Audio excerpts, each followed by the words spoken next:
Afternoon, all. Hope everyone had a great weekend. I did notice that back in my hometown of Port, there were wild celebrations yesterday as both local football teams won their respective finals. So well done to everyone involved. Some who enjoyed the celebrations too much may or may not want to hear what I have to say today, though. But here goes.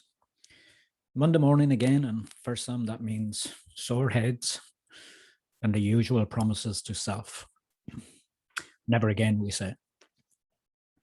On top of that, to make matters worse, we've probably had to call in sick again. We consider the idea that maybe it's time to quit, or at least take back control of our drinking. Then the doubts begin. We say, what's the point? Or it's too difficult. And then by this afternoon, we find ourselves down the pub for a cure, or as they say at home, the hair of the dog. But here's the thing. Quitting doesn't have to be difficult or painful. Have you ever noticed how some people can just take it or leave it? Not bothered either way. For sure, they enjoy having a few too many now and again, but it doesn't control them. They don't make decisions about other areas of their life based on where or when they can get a drink again. And that is the difference. So what is different about them? Simply put, they are happy and fulfilled in most areas of their life.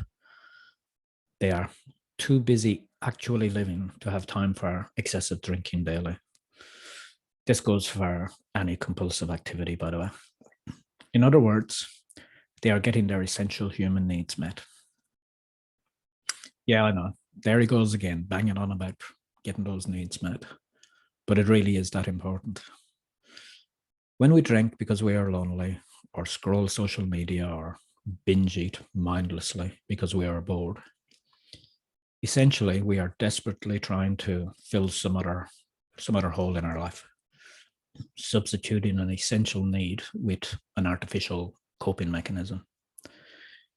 Now, some of you may say that there is more to it, that it's because of traumatic events, or it's a disease, that you're powerless. Of course, there is more to it. We often turn or return to addictive behaviors when we experience a major loss in our lives, such as bereavement, an illness or disability, trauma, redundancy, or a relationship breakdown. But this actually reinforces what I am saying. That is, the major loss is in fact a loss of one or several of our essential needs, be it intimacy, security, purpose, appreciation, or whatever. So what to do? Well, we can't continue like that. Well, we can, but if we do, we will likely have to deal with clinical depression, financial problems, health issues going forward, etc., on top of our current addiction and most likely miserable existence. Now, we need to transform our lifestyle so that we can get those needs met again. Thing is that when we do, that crutch, habit, dependency, coping mechanism, call it what you will, it will simply become obsolete. And that's why quitting does not need to be painful nor difficult. So that being the case, here are a few tips to help you take back control of any addictive or compulsive activity. First up, realize that your particular addiction or habit right now is your way of coping with current difficulties in your life.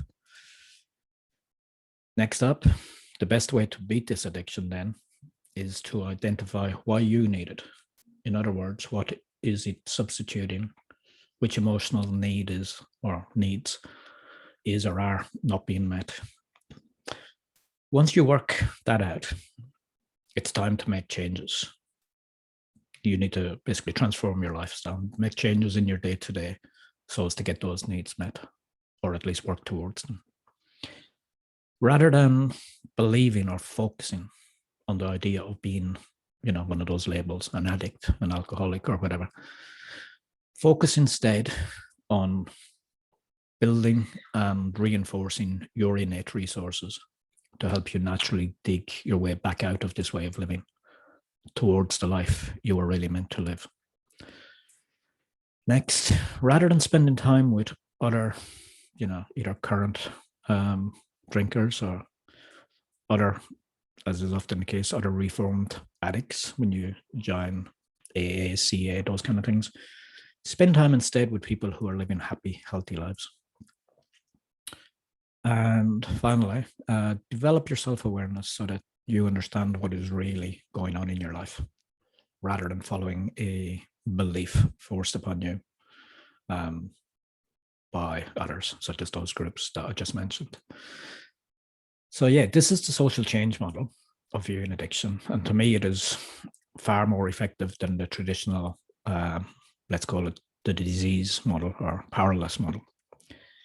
If you would like to know more and or discuss how we can help, same as usual, just PM me or book a free clarity call. Cheers, guys. Till next time.